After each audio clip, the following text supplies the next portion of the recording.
Why was he standing way too close to that painting? It was all too much. Today had just been too much. I stomped my way across the bed again, which isn't exactly a thing you can do. It's more like you kind of trip angrily and fall off the other side. And I was back in our narrow hall. I stripped and changed my clothes and flung the inky ones onto the bed. My grandfather didn't flinch.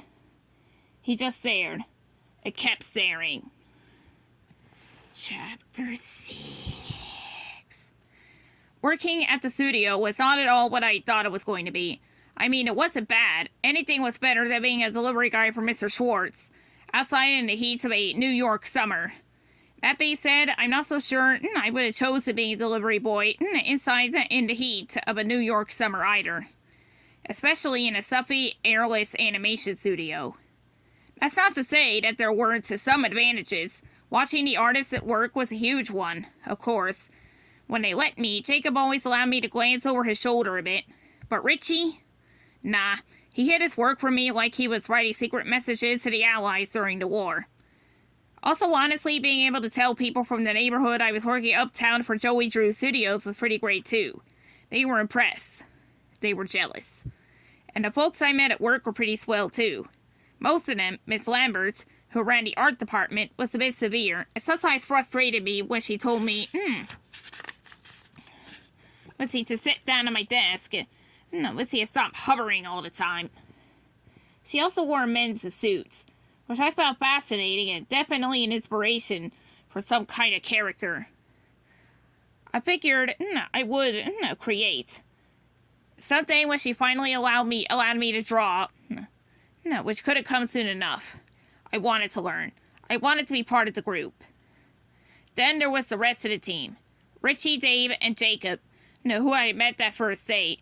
They were like this little gang almost. Their desks sat in a row along the wall under 3 bright lights. Richie and Jacob, looked to be, in their 20s and were full of energy. Richie was rough around the edges and always reeked of cigarette smoke.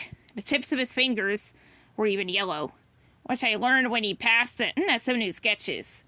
Looking over, the top of his small brown glasses at me with suspicion. His clothes always looked a bit wrinkled. And that made me feel better since. After the Sammy incident, I now only had one set of shirt and trousers to my name. Didn't even have a suit jacket. Jacob, on the other hand, was a snappy dresser with brightly colored ties and matching socks. I didn't even know they made socks in colors other than black and white. Sometimes he didn't wear his hat indoors. He seemed okay enough, though he was the one who teased me the most. He could have seemed to let go with the whole me being covered in ink thing. At least when he brought it up, he smiled. The fact was he teased everyone, so I tried not to take it personally. Dave was older than all of us, and his skin was as thin and dry as a piece of paper. After Thought had explained, what had happened, in the studios after the war, I wondered how an older fellow like him, felt about taking orders from a woman. If he was stuck in old traditions and stuff. But he didn't seem to care much. He didn't do anything, apparently, but draw, take, long lunch breaks. He didn't really talk with anyone. He turned to his work on time. He turned in his work on time and went home on time. Except when the department was under the deadline. But because my job was a gopher, as they called it, I got to know people outside just my department. Generally, I took things from one person and gave them to another. There was a lot of coordinating that had to go on in the building, and I was the one bringing everyone together. I felt like that alone ought to have earned me a bit more respect. But I was definitely the lowest rung on the ladder, for now, so I brought scripts from the story department to the art department, sheet music from the music department to the animation lab, receipts from everyone to accounting, and bills, from accounting to everyone. I got to know the secretaries. I got to know the bosses. I got to learn that Sammy was Samuel Lawrence, composer, award-winning musician, and head of the music department. Seeing him not covered in ink for the first time was strange for me. The angles of his body were even more pronounced now that he wasn't hidden under the goopy ink. He kind of looks like a bird, especially when he'd sit at the conductor stand during rehearsals. The violinist still gave me the creeps.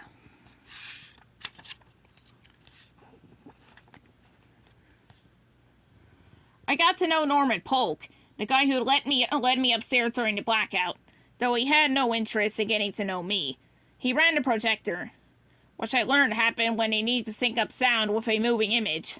So there was a projector booth up in the music room like I noticed that time, and there was one in the voice recording studio too. Norman knew all the actors and musicians, and he watched when they performed. I could tell that. He watched from behind the flashing light of the projector. I didn't know it super well, but the few times he interacted, I got the feeling he didn't like me. Called me Drew's gopher, which wasn't true, but also I didn't know what was wrong with that. It was almost like he didn't understand Mr. Drew or something. Which I didn't understand. How could he not like him? I'd only met an actor once in those first few weeks. I held the door for her on the way into the building and was struck by her. I was struck by how, not like anyone else in the studio she looked. I mean, she looked like she stepped right out of the pictures. On the day when I held the door for her, she was wearing a light gray skirt and jacket with a pink blouse underneath. She wore a small hat with a lace front that covered her eyes, but not completely. I have to say, I never understood why she was a voice actress. She was just as pretty as Ginger Rogers, with the same kind of platinum blonde hair, too. We'd ended up in the elevator together, and I'll tell you, she was very nice. Said thank you when I held the grate for her. See, and even asked me my name. Buddy, it was all I could manage to say. I couldn't even ask what hers was. Well, I'm Allison, which is funny, right? She said with a smile as we rose. I didn't want to say her, and I didn't understand why.